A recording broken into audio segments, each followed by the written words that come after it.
Question number 16 है Mr. Latif left the property worth Rs 7,50,000.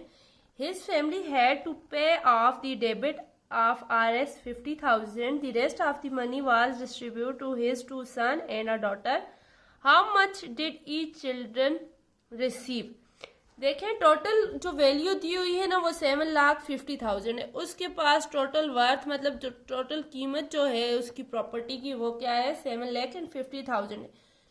Debit मतलब कर्ज देना है 50,000 का उसकी फैमिली ने, और बाकी जो बच जाएगा वो हम दो सन और एक डॉटर में शेयर कर देंगे। ठीक है, अब सबसे पहले तो जो हमने कर्ज देना है वो दे देते हैं। ठीक है, तो Rs 7,50,000 जो है टोटल वर्थ है उसकी, तो इसमें से जो 50,000 जो कर्ज देना है ना वो निकाल देते हैं। तो ये हमारे पास 50,000 जो कर्ज है उसका वो हम निकाल देते हैं, मतलब वो दे देंगे कर्ज।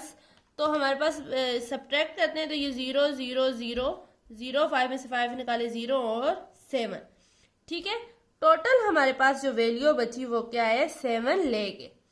अब हम जो रेशो होती है वो लिखते हैं। इस क्वेश्चन में हमारे पास 2 सन एंड अ डॉटर है। पिछले वाले क्वेश्चन में 1 सन था और 2 बेटियां थी। तो हम सबसे पहले लिखते हैं सन, फिर 2 सन है ना तो फिर दूसरा सन एंड डॉटर। ठीक है, अब जो इस्लाम में बेटे के हिस्से होते हैं वो 2 होते हैं, मतलब 2 शेयर्स बेटे के होते हैं, फिर दूसरे बेटे के भी 2 शेयर्स ही होते हैं, और डॉटर का जो होता है वो 1 होता है। इसके बाद हम सम ऑफ रेशो करते हैं। सम ऑफ रेशो हमारे पास आ जाएगी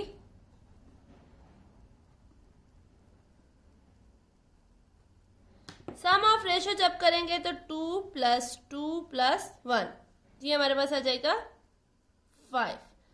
अब जो हमारे पास वैल्यू कर्ज देने के बाद बची हुई है तो मतलब वो वाली शेयर करनी है सब में, तो इस वैल्यू को इस सम ऑफ रेशो पे डिवाइड कर देंगे।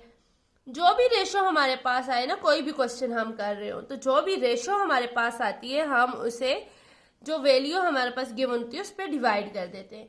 तो जब हम 7 0 0 0 0 0 डिवाइडेड बाय 5 करेंगे तो ये हमारे पास वैल्यू आ जाएगी 140 एंड 000 1,40,000 रुपीज हमारे पास बच जाएंगे। ठीक है, मतलब ये वैल्यू आई है। अब हमने इसे 2 से भी मल्टीप्लाई करना है, फिर दूसरे 2 से भी मल्टीप्लाई करना है, फिर 1 से भी मल्टीप्लाई करना है।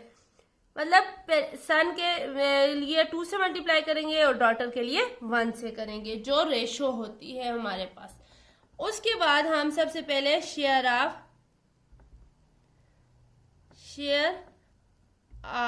फर्स्ट सन, तो ये फर्स्ट सन के लिए हम किससे मल्टीप्लाई करेंगे? सन की रेशो क्या है, शेयर क्या है 2 है।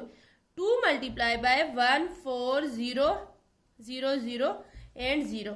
जब हम इसे 2 से मल्टीप्लाई करेंगे तो ये हमारे पास वैल्यू आ जाएगी 28,0,0,0, मतलब इसका डबल कर देते।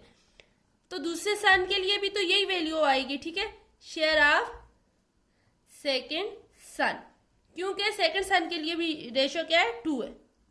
2 × 140 एंड 000, तो ये आ जाएगी 28,000 एंड 000। अब डॉटर के लिए किससे मल्टीप्लाई करेंगे? 1 से। शेयर ऑफ डॉटर के लिए हमने मल्टीप्लाई किया तो ये आ जाएगा 1 × 140 एंड 000, तो ये वैल्यू आ जाएगी हमारे पास दोबारा से 140 एंड 000। अब जो हमारे पास पहले बेटे की वैल्यू आई है वो ये है, दूसरे की ये एंड बेटी की ये, और जो हमने कर्ज दिया था वो ये। अब जब हम इन सब वैल्यू को प्लस करें तो हमारे पास 7,50,000 रुपीज आना चाहिए। क्योंकि हमारे पास ये टोटल इस वैल्यू में से हमने शेयर्स किए ना, तो ये वैल्यू पूरी आनी चाहिए। तो अब हम इसे प्लस करते हैं वैल्यू को। ठीक है, अब जब हमने सब वैल्यू को प्लस किया है तो हमारे पास 7,50,000 आ गया है। तो मतलब ये जो हमने शेयर्स निकाले अब 7,50,000 रुपीज़ हमारे पास आ गए, तो ये मतलब हमारे पास ठीक है। हमारे पास कोई भी रेशो दी हो, कोई भी हिस्सा निकालना हो, तो सम ऑफ रेशो करके जो हमारे पास टोटल वैल्यू होती है उस पर डिवाइड कर दें और मल्टीप्लाई बाय जो रेशो होती है हर बंदे की, तो उससे हम लोग